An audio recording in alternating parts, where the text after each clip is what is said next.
우리 모두 자리에 일어나셔서 오늘 우리에게 주신 하나님의 말씀 로마서 13장 8절로 10절까지의 말씀을 함께 합독하여 읽도록 하겠습니다. 로마서 13장 8절로 10절까지의 말씀을 우리 합독하여 읽습니다. 함께 읽습니다. 시작.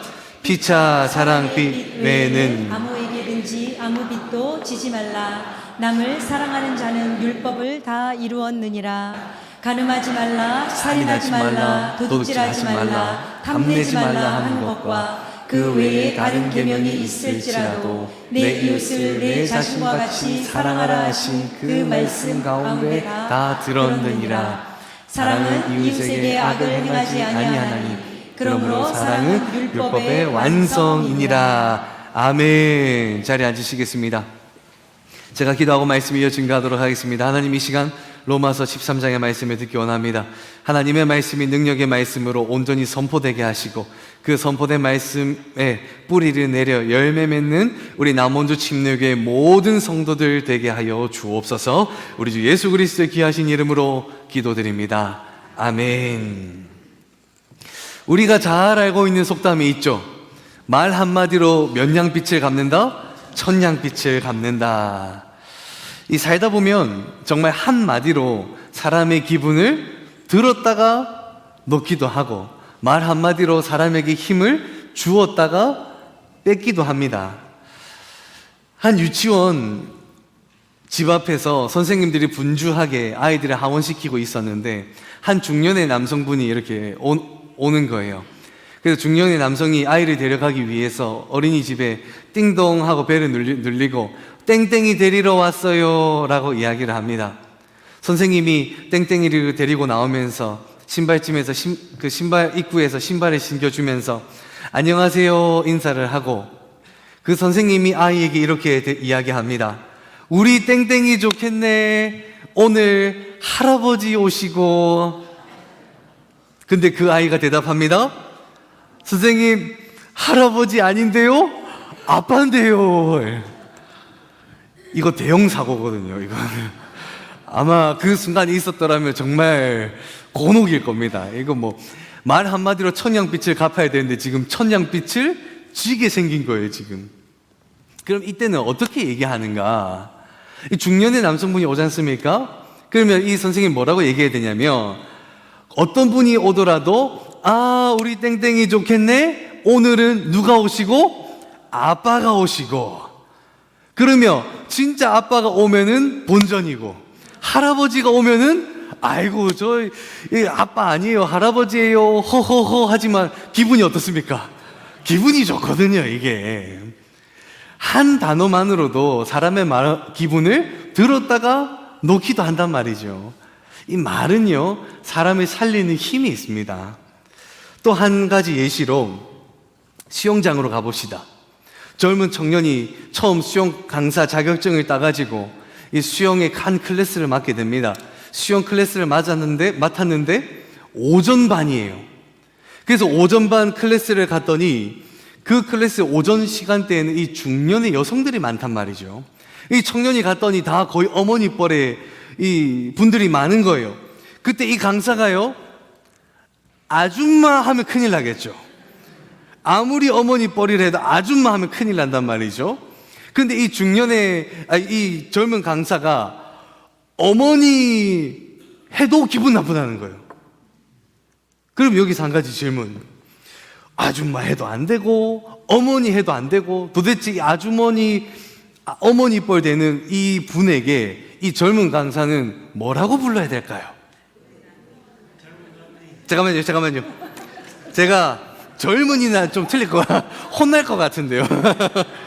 맞추시는 분에게 제가 인형 뽑기 3회권을 드리도록 하겠습니다. 손을 살짝 들어주시면. 자, 저 뒤쪽에. 회원님! 정답입니다. 야, 자, 앞으로 나오세요. 야, 1부에는 아무도 못 맞췄거든요. 역시 이 부분은, 혹시 수영 다니세요? 그래서 맞추셨나? 우리 박수 한번 주세요. 야. 이 수영장에 갔는데 아무리 어머니 뻘이라고 해도 어머니 하면 기분 나쁘대요. 그래서 뭐라고 불러야 되는가? 회원님 이렇게 불러야 돼요. 그리고 좀 센스 있는 강사는 이름을 딱 기억했다가 이름을 불러줍니다. 이름이 미숙이면은 미숙씨, 미숙씨가 아니에요. 미숙님 하면서 이름을 불러주면 그게 그렇게 좋다라고 해요. 이게 왜 그렇습니까? 이 말에는 힘이 있단 말이죠.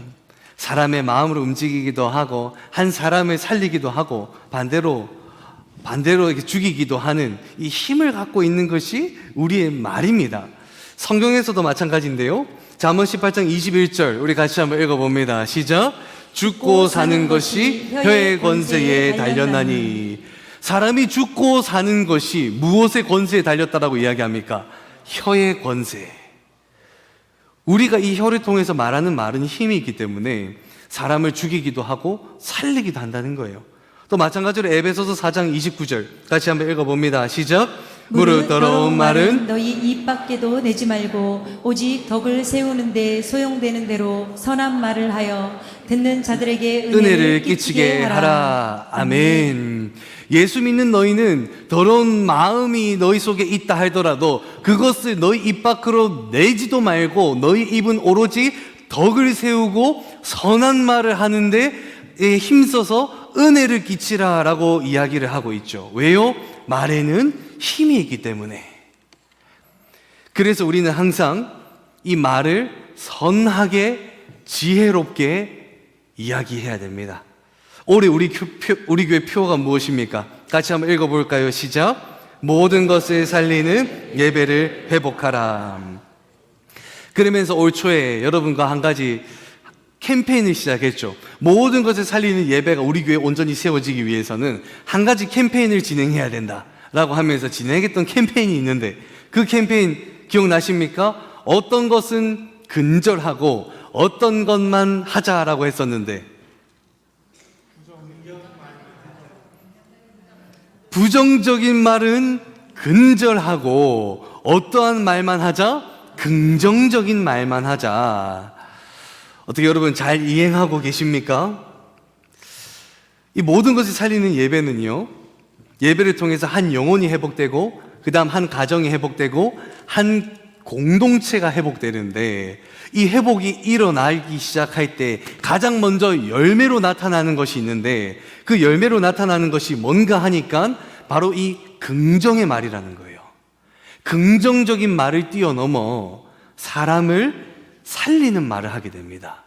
나아가 공동체를 살리는 말을 하게 됩니다. 예를 들어서요, 우리가 오늘 예배가 끝나고 예를 들어서입니다. 이렇게 앞 밖에 나가려고 이렇게 줄을 서 있습니다. 그런데 한 분이 이렇게 이야기를 합니다. 아이고 오늘 예배당에 비도 오는데 왜 이렇게 꿉꿉한 게 몰라. 에어컨은 왜 이렇게 안 틀어가지고 이렇게 더워가지고 진짜 죽겠네. 더워 죽겠네 진짜. 누가 에어컨 담당이야? 하면 이거는 공동체를 죽이는 말입니까? 살리는 말입니까? 죽이는 말이거든요. 나뿐만이 아니라 그 부정의 영향이요 내 근처로 퍼져갑니다. 그래서 결국 공동체가 무너지게 되지요. 그때 이 공동체는 살리는 말은 뭔가 하면 똑같이 얘기해도 돼요. 오늘 예배당이 왜 이렇게 더운가 몰라까지는 똑같이 해도 됩니다. 근데 공동체를 살리는 말은 그때 무슨 말을 하는가 하면 오늘 본당이 왜 이렇게 더운가 몰라? 진짜 성령의 불이 임했나 봐. 다음 주에는 반팔티 입고 와야겠다. 이게요 똑같은 상황인데요, 누군가는 그 상황이 불평으로 이어지지만 누군가는 그 상황이요 공동체를 살리는 말로 이어지더란 말입니다. 우리 남원주 침례교회가 이 온전히 세워지기 위해서는 이 공동체를 살리는 말들이 필요합니다.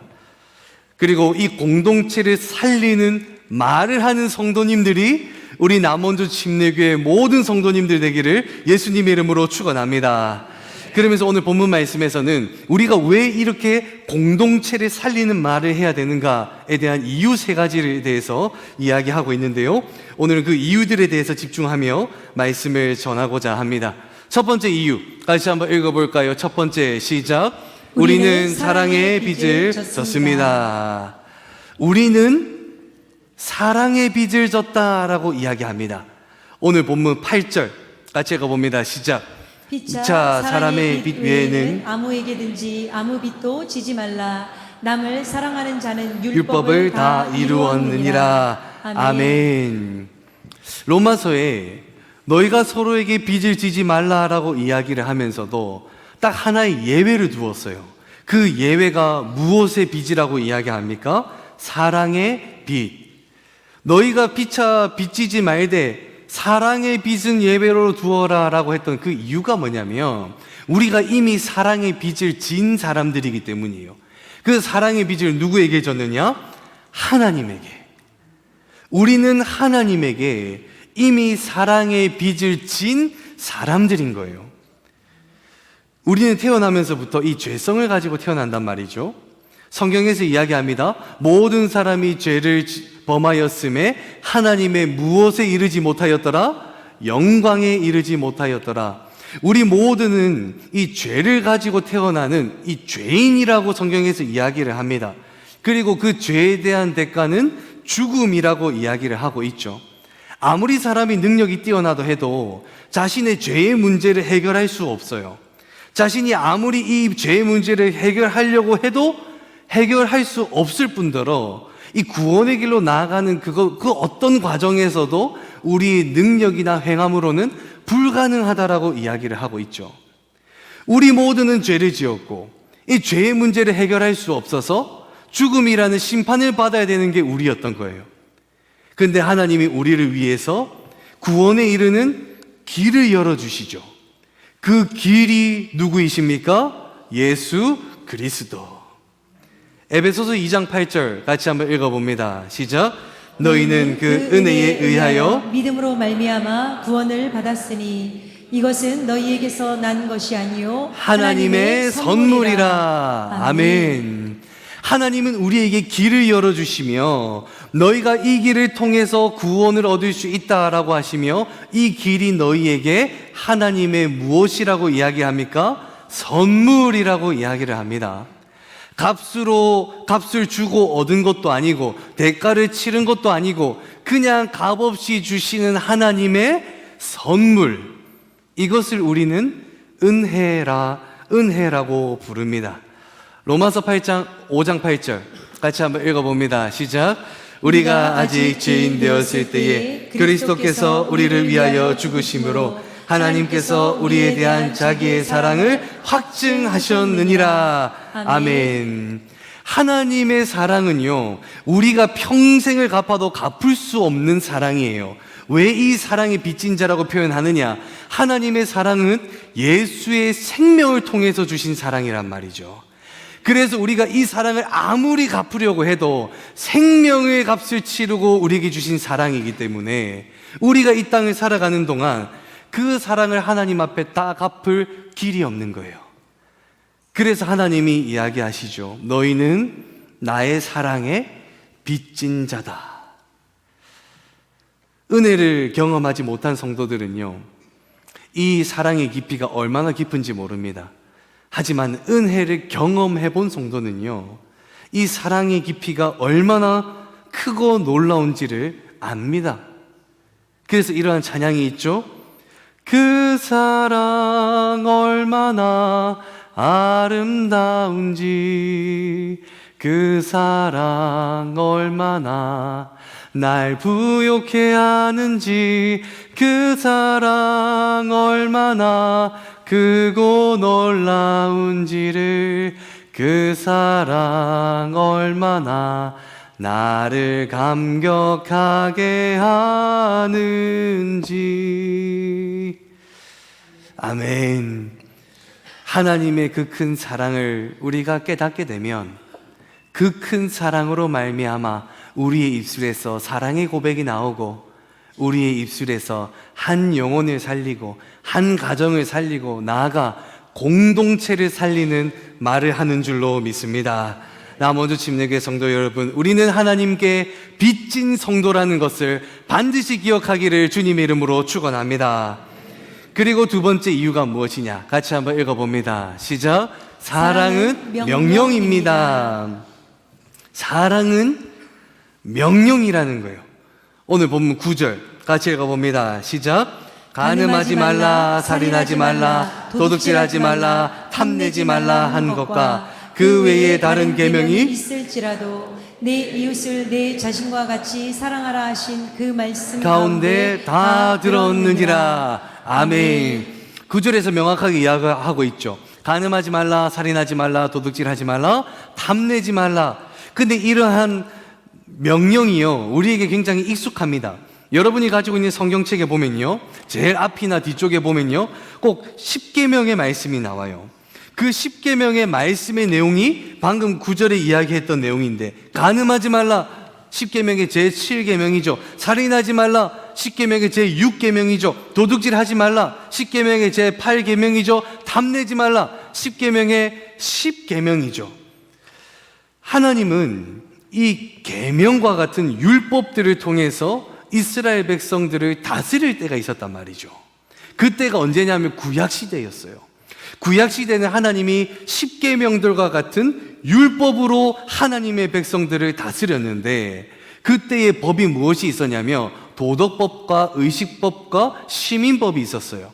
그래서 너희는 이 법을 지켜야 된다라고 이야기를 하면서, 도덕법은 무엇이냐? 10계명과 같이 하나님께 지켜야 됐던 법이 도덕법. 또 의식법은 무엇이냐? 하나님께 예배할 때 지켜야만 됐던 법. 시민법은 무엇이냐? 하나님의 백성들 간의 분쟁과 다툼을 해결하기 위한, 조정하기 위한 하나님의 법률과 제도 같은 것이 시민법이었단 말이죠.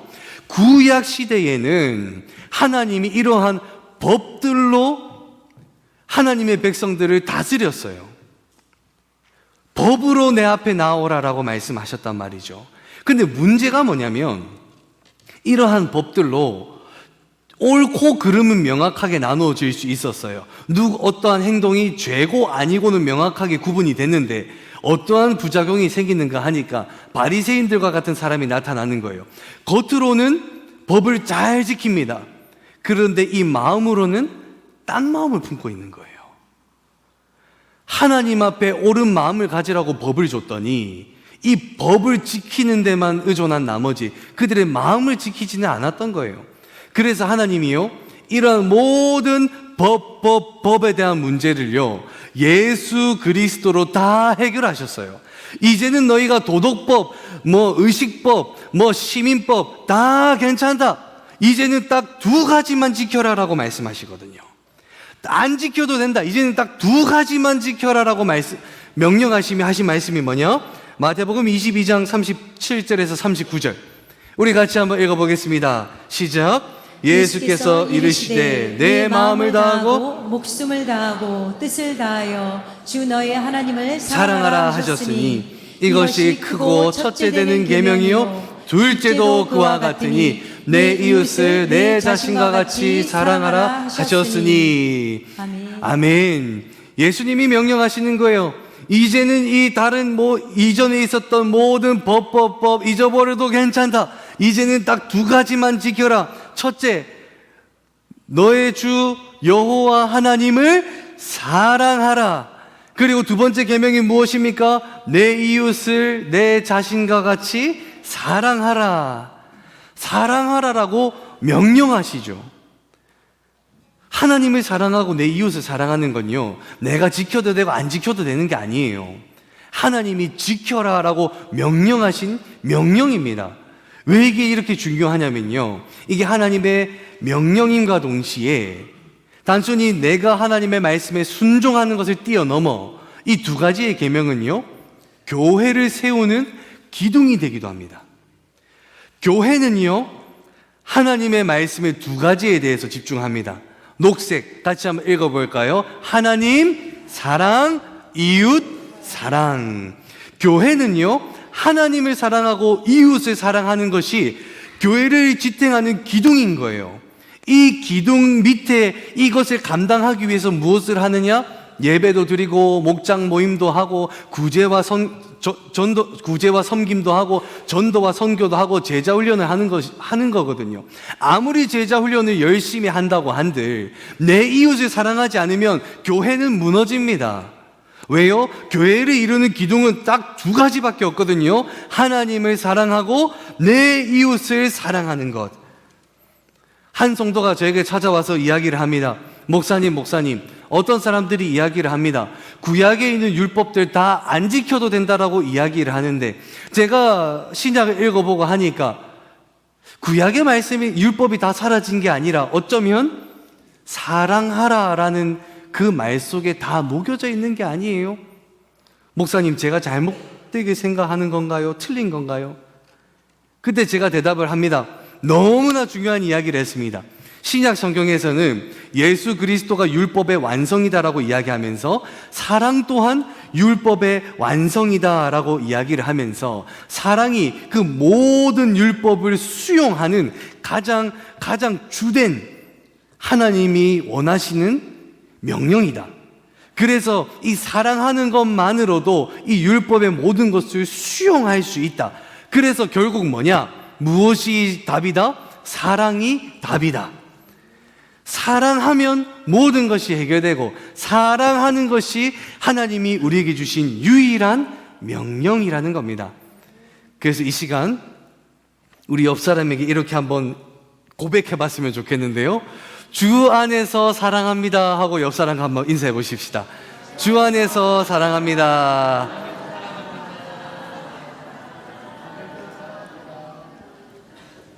요까지만 하면 50점이에요. 하나님이 말씀하셔서 내 옆에 앉아있는 사람, 나에게 익숙한 사람에게 인사하는 것, 사랑합니다라고 고백하는 것, 반쪽짜리. 하나님은 뭐라고 말씀하시냐? 내 이웃을 사랑하라. 네가 아는 사람이 아니라 네가 모르는 사람에게 다가가서 인사하고 그들을 사랑하는 것이 중요하다라고 이야기하며 내 이웃을 내 몸과 같이 사랑하라라고 이야기했죠. 우리 이 시간 다시 한번 인사하실 때는요, 어색한 사람에게 다가가셔서 예수님의 이름으로 사랑합니다 하고 다시 한번 인사하십시다. 예수님의 이름으로 사랑합니다.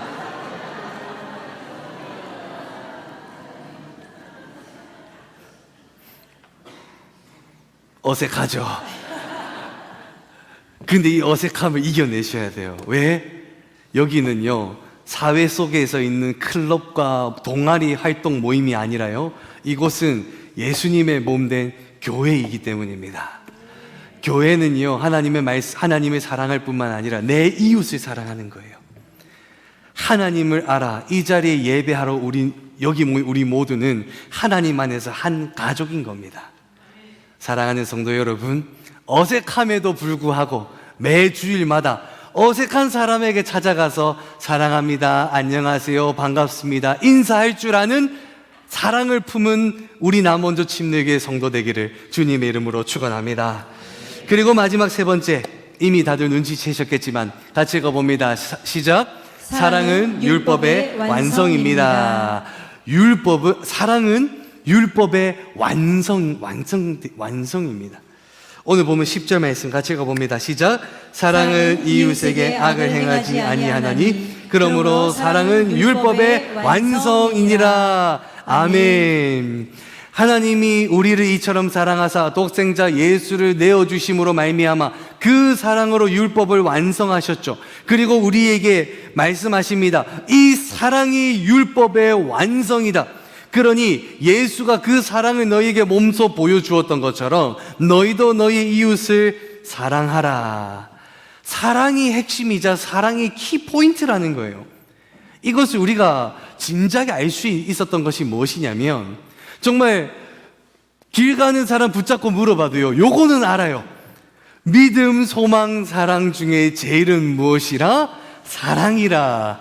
이게 왜 놀랍냐면요, 믿음보다도 사랑이라는 거예요. 소망보다도 사랑이라는 거예요. 왜? 이 사랑은 율법의 완성이자 믿음보다도 소망보다도 가장 우월한 것 하나, 그것이 사랑이다라고 예수님이 십자가에서 몸소 우리에게 보여주셨기 때문입니다. 구약시대에서는 도덕법, 의식법, 시민법, 이러한 법들을, 율법을 지켜야 됐지만 오늘날 신약시대를 살아가는 우리는 딱 하나만 지키면 됩니다. 사랑하는 것. 하나님을 사랑하고 내 이웃을 내 자신처럼 사랑하는 것. 말씀을 맺습니다. 우리 모두는 하나님에게 사랑을 빚진 사람으로서 예수님의 명령에 따라 서로 사랑해야 됩니다.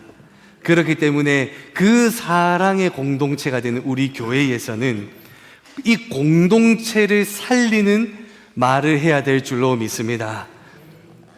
이전에 한번 말씀드린 적이 있는데요, 똑같은 말을 해도요, 하나는 정죄가 되고 하나는 권면이 된다라고 말씀드렸습니다. 예를 들어, 너 왜 저번 주에 안 나왔어? 너 왜 저번 주에 안 나왔어? 똑같은 뉘앙스에 똑같은 톤인데 하나는 하나님 앞에서 정죄가 되고 하나는 하나님 앞에서 권면이 됩니다. 도대체 무슨 차이일까요?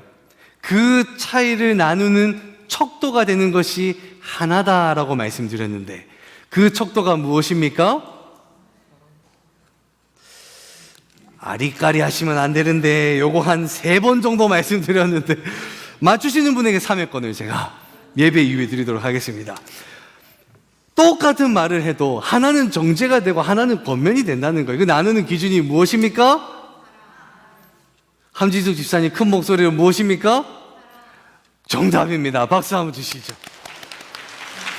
받아가세요. 똑같은 말을 해도요, 너 왜 지난주 안 나왔어? 너 왜 지난주 안 나왔어? 라고 할 때 하나님이 보시기에 정죄가 되고 권면이 나누는 그 기준은 사랑이라는 거예요. 누군가에게 너 왜 저번 주 안 나왔어 얘기할 때 그 마음에 사랑이 있으면, 사랑을 가지고 너 왜 저번 주에 안 나왔어 하면 하나님이 보시기에는 권면이지만, 사랑의 마음 없이 너 왜 안 나왔어 하면 하나님이 보시기에 정죄라는 거예요. 사람은 속일 수 있어도 하나님, 우리의 마음을 꿰뚫어 보시는 하나님을 속일 수는 없는 거예요.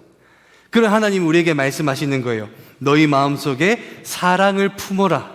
그리고 그 사랑을 가지고 공동체를 살리는 말을 하여라. 사랑하는 성도 여러분, 사랑을 품고 공동체를 살리는 말을 하기를 주님의 이름으로 축원합니다. 박영성 목사님의 교회라는 책에 이러한 구절이 문단이 있더군요. 제가 한번 읽어보도록 하겠습니다. 교회는 그리스도의 몸으로 성도의 교제와 연합이 있는 공동체입니다. 교회에는 이제 막 믿음을 가지게 된 어린 신자와 교제를 뒷받침하는 살림꾼, 그리고 노련한 지혜의 어른들이 함께 있습니다. 육아와 봉사와 지혜가 어우러져 여러 세대를 아우르는 격려와 위로를 교회 안에서 누리게 됩니다. 그 다음 우리 같이 한번 읽어보겠습니다. 시작. 이러한 연합의 아름다움이 세상의 빛을 발합니다.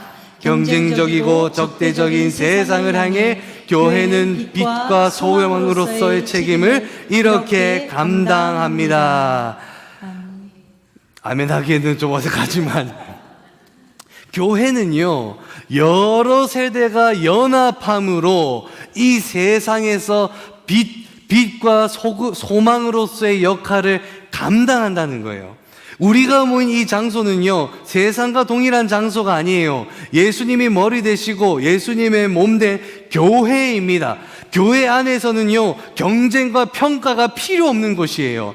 내가 누굴 볼 때 경쟁하는 것 아니요, 누구를 평가하는 것 아니요, 이곳은 교회이기 때문에 참된 교제와 나눔이 있는 곳, 하나님 안에서 은혜를 누리는 곳, 이 땅에서 작은 천국과도 같은 피난처가 우리 교회가 되어야 될 줄로 믿습니다. 그러기 위해서는요, 한 영혼을 대할 때도요, 한 영혼을 살리는 말을 해야 되고요, 한 가정을 대할 때도요, 그 가정을 살리는 말을 해야 되고, 한 공동체, 우리 교회를 대할 때도 이 공동체를 살리는 말을 해야 될 줄로 믿습니다.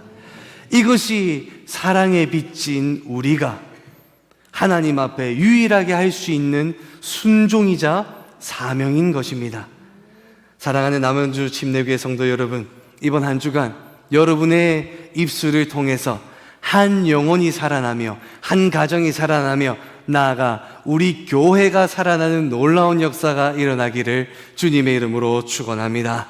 우리 시간 자리에서 일어나셔서 함께 찬양할 때 하나님의 사랑을 함께 표현하기 원합니다. 그러며 하나님, 내 입술을 통해서 이러한 사랑이 흘러나오게 하여 주옵소서. 믿음의 공동체를 세우는 내가 되게 하여 주옵소서. 우리 함께 묵상하며 결단하며 찬양하도록 하겠습니다. 그 사랑 얼마나 아름다운지, 그 사랑 얼마나 날 부욕해 하는지, 그 사랑 얼마나 크고 놀라운지를, 그 사랑 얼마나 나를 감격하게 하는지, 그 사랑 얼마나, 그 사랑 얼마나 아름다운지, 그 사랑 얼마나 날 부욕해 하는지, 그 사랑 얼마나 크고 놀라운지를, 그 사랑 얼마나 나를 감격하게 하는지. 나 표현 못해도 나 표현하리라, 나 고백 못해도 나 고백하리라, 나 알 수 없어도 나 알아가리라, 나 닮지 못해도 나 닮아가리라,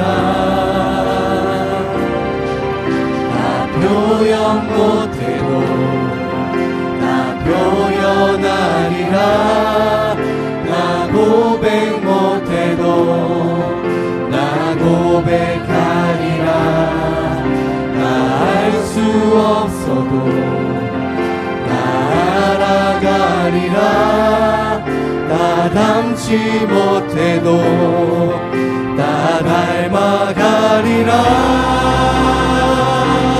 그 사랑 얼마나 아름다운지, 그 사랑 얼마나 날 부욕해 하는지, 그 사랑 얼마나 크고 놀라운지를, 그 사랑 얼마나 나를 감격하게.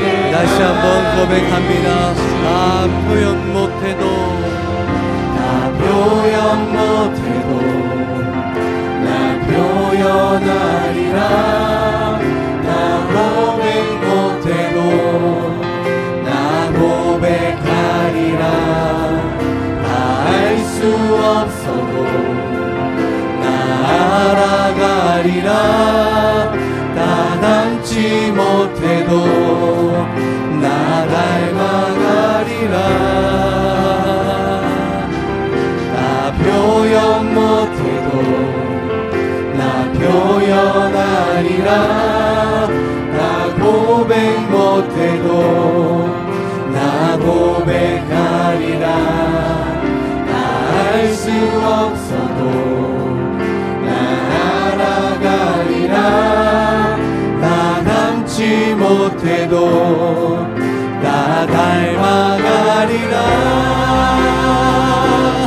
그 사랑 얼마나 아름다운지, 그 사랑 얼마나 날 부욕해 하는지, 그 사랑 얼마나 크고 놀라운지를, 그 사랑 얼마나 나를 감격하게 하는, 그 사랑 얼마나, 그 사랑 얼마나 아름다운지, 그 사랑 얼마나 날 부욕해 하는지, 그 사랑 얼마나 크고 놀라운지를, 그 사랑 얼마나 나를